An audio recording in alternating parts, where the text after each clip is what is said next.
बातमी मावळमधून आहे। मावळमधून शिंदे गटाचे उमेदवार श्रीरंग बारणे आज आपला निवडणूक अर्ज दाखल करणार आहेत। यावेळी मुख्यमंत्री एकनाथ शिंदे, उपमुख्यमंत्री अजित पवार आणि उपमुख्यमंत्री देवेंद्र फडणवीस उपस्थित राहणार आहेत। बारणे यांच्या प्रचारासाठी रोड शो सुद्धा होणार आहे। 2019च्या निवडणुकीमध्ये त्यांनी अजित पवार यांचे सुपुत्र पार्थ पवार यांचा 2 लाख मतांनी पराभव केला होता। मात्र यावेळी त्यांना महाविकास आघाडीचे उमेदवार संजोग वाघेरे यांचं तगडं आव्हान असेल। तर महायुतीकडून आज जोरदार शक्ती प्रदर्शन मावळमध्ये केले जाणार आहे। मुख्यमंत्री एकनाथ शिंदे, उपमुख्यमंत्री देवेंद्र फडणवीस, उपमुख्यमंत्री अजित पवार यावेळी उपस्थित राहणार आहेत।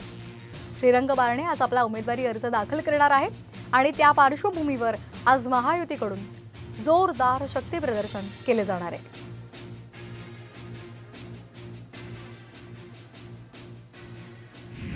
लोकसभा क्षेत्राचे महायुतीचे उमेदवार श्रीरंगप्पा बारणे आज तिसऱ्यांदा आपला लोकसभेचा उमेदवारी अर्ज दाखल करण्यासाठी चाललेत। अप्पा, काय भावना आहेत? कोण कोण आज तुमच्या अर्ज दाखल करण्याला प्रमुख उपस्थित असणार आहेत? मावळ लोकसभा मतदारसंघातून तिसऱ्यांदा महायुतीचा उमेदवार म्हणून मी अर्ज दाखल करतोय। राज्याचे मुख्यमंत्री सन्माननीय एकनाथजी शिंदे साहेब, उपमुख्यमंत्री सन्माननीय अजितदादा पवार साहेब, चंद्रकांतदादा पाटील, मंत्रीगण माझा उमेदवारी अर्ज दाखल करण्यासाठी या ठिकाणी येतात।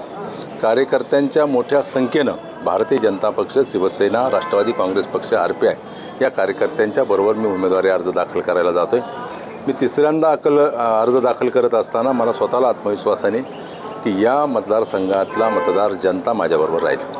मावळमध्ये पहिल्यांदाच शिवसेना विरुद्ध शिवसेना असा निवडणुकीचा सामना होत आहे आणि तुमच्या अर्ज दाखल करायला स्वतः मुख्यमंत्री येत आहेत, पण उद्धव ठाकरे पण इथं सभा घेणार आहेत। कुठेतरी तगडं आव्हान वाटतंय का म्हणजे विरोधकांचं? देशाचे पंतप्रधान सन्माननीय नरेंद्र मोदी हे देखील सभा घेणारे तो निवडणुकीचा भाग आहे।